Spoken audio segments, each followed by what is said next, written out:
Hi kindergarten friends, boys and girls. This week we're going to be working on season changes.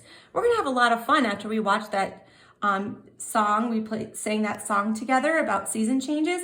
Thinking about season changes can be so much fun, especially this time of year when we're done with the snow and winter. So what we're going to do is we're going to take our paper and we're going to fold our paper in half, just like this.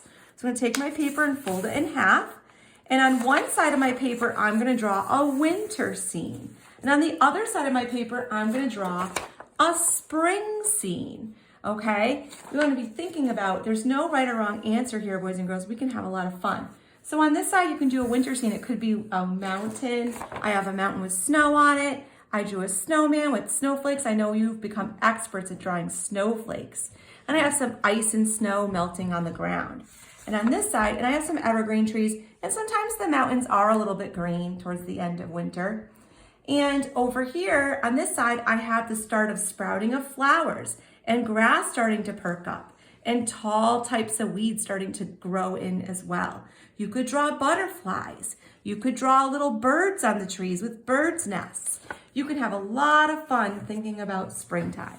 So over here, for my friends who need a little guided support, you can take your paper and fold it just like this, so you're only looking at one side at a time.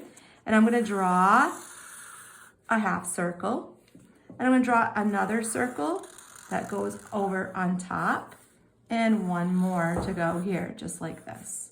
Okay, once I've drawn in my snow person, I can put in a little hat, which is a little rectangle, make a little square on top. I can color that in.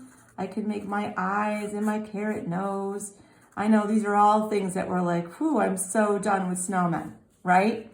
I can make little buttons here on the front of my snowman. I could make a little scarf. I know we've become experts at all of this. So I'm just going to draw this quickly. All right, with a little scarf blowing. I can make some arms. Make a little V coming off the arms. Okay, and some little sticks coming off. I can make the ground behind. Remember, this is in the foreground, and I can now make a background. So look, I'm going to make a wavy line in the background to show those mountains, and I'm going to make a ground line to show where the ground meets the mountains. I could put some little trees in the distance. We've become expert tree drawers this year. I could put some evergreen trees, right? With the little line, swoop line, swoop line, swoop line, right? And swoop line on the other side too, okay? You could put in some little ice pieces or that sort of thing, and you could do some snowflakes, which is an X, and some more lines, and we just put those V's on the ends. If you have your own style of snowflakes, you can certainly do that. And then once you're finished, you can go to the other side of your drawing and have some fun creating the spring scene. You could draw the same scene if you wanted to draw the snowman melted in a puddle, and you could have just the carrot and the coal and the buttons and the scarf and the hat. I've had students do that before. You want to show the early part of spring, you could do that. Or you could do something like this where you're drawing in the mountains and the flowers, okay?